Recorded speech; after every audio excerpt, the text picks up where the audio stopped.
All right, today we're going to be torture testing the 11-inch MacBook Air. This is obviously the portable version, the one that's meant to be tossed into a bag, taken through the airport, and the one that's most likely to suffer some unfortunate accidents.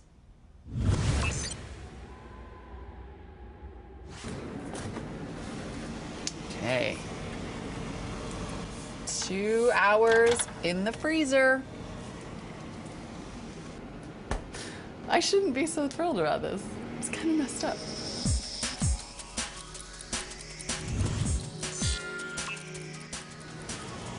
Oh, it is iced over. Oh, look at that. Also, it's so cold that I can barely touch it. Woo! It's pretty thick ice. All right.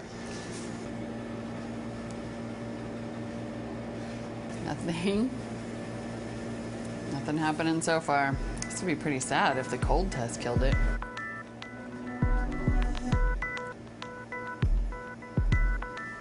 All right, well, right now it doesn't come on. We're gonna let it thaw, literally thaw for, I don't know, 20, 30 minutes or so and see what we get.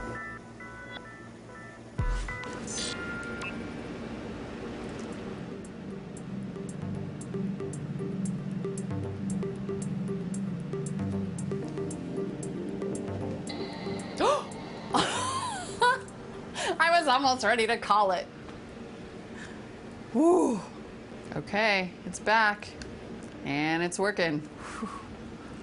That was a squeaker, but it passed the cold test.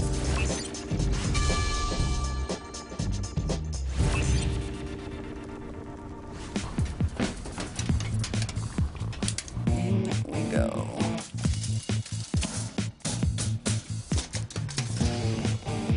Off we go.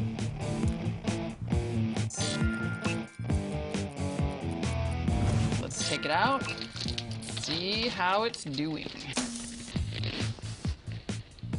Feels like a hot car. Oh yeah, that is hot. Oh, that is super hot. Ugh. That is one super hot laptop. Okay. I don't want to rush you, buddy, but let's see. Oh, it's warm in there. Wow. Power. I mean, you can tell it's distressed because it's not just coming right on like it does when,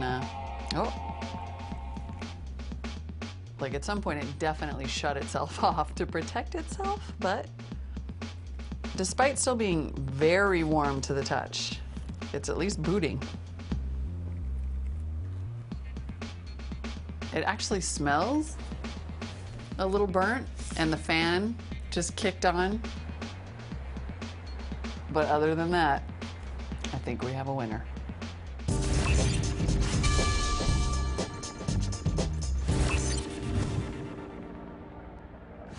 Working away, and maybe like a bee comes, and oh no, 3, 2, 1, ah!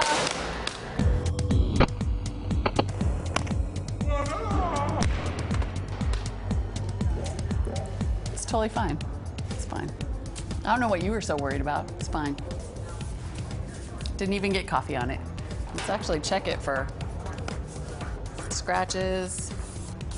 Nope. Couple little dings here, but nothing serious. 3, 2, 1. Oh no!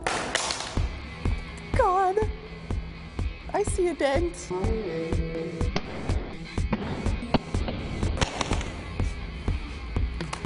Oh yeah, we definitely have bendage. We have actually a full-on dent here on the screen. It doesn't close quite as well as it used to, but let's see, really. The important thing is that it still comes on. Well done, MacBook Air. 2 drop tests in a row. Not a problem, other than the dent.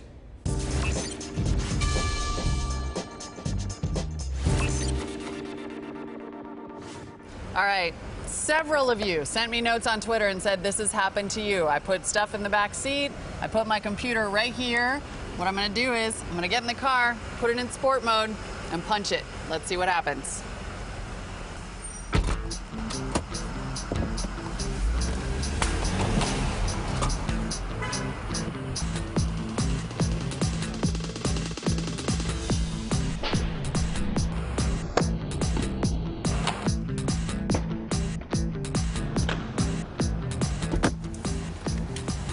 Oh no, I drove away without my laptop.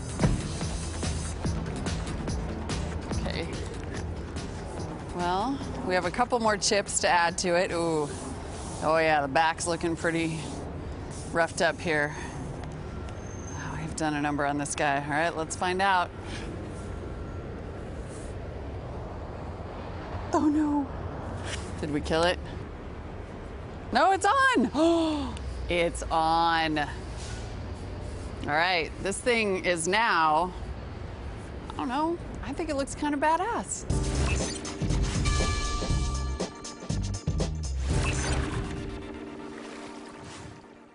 So we've been setting up for our water test, and I've been assessing the damage a little bit to our MacBook, which I think might make the water test maybe even more unfair because there's a lot more places for the water to get in than there used to be. You can see that the lid has bent a little bit so it doesn't close quite as tightly. You can also see that the bottom panel has come pretty loose. So we might be letting in a little more water there. There's chips all along the back here. This is definitely the most damage that we have ever caused to a gadget, but it's still functioning fine, which I think is pretty impressive.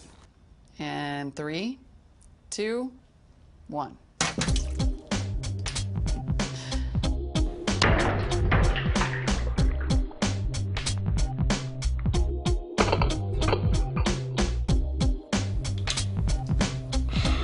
All right, now the first thing to do when you spill water on your laptop is to obviously take it out of the water. I see our screen is still on, which is impressive. Now, if you have a laptop you can take apart, you should immediately remove the battery. The other thing you want to do is turn it off. Looks like it took care of that all by itself. You want to make sure you unplug it. Anything that could sort of cause circuits to try to connect in there can short circuit the device, and that's what will kill it in the end. You want to hang it upside down so water drips out of the keyboard. All right, there is still water dripping out of this thing, so I do not want to try to turn it back on because that could send it to its final resting place. We're going to go ahead and let it dry out for a couple of days, and we will find out whether it survived or not. Gotta say, I'm crossing my fingers because this little thing's been pretty tough so far. All right, so we let the MacBook Air dry out for 2 or 3 days, and when we plug it in, look at this, it comes on. I wanted to say that it had survived our final water test, but unfortunately, look what happens when we unplug it. It will not come on unless it's plugged in, and I'm sorry to say that although this thing put up a true ninja battle, the MacBook Air has failed the water test.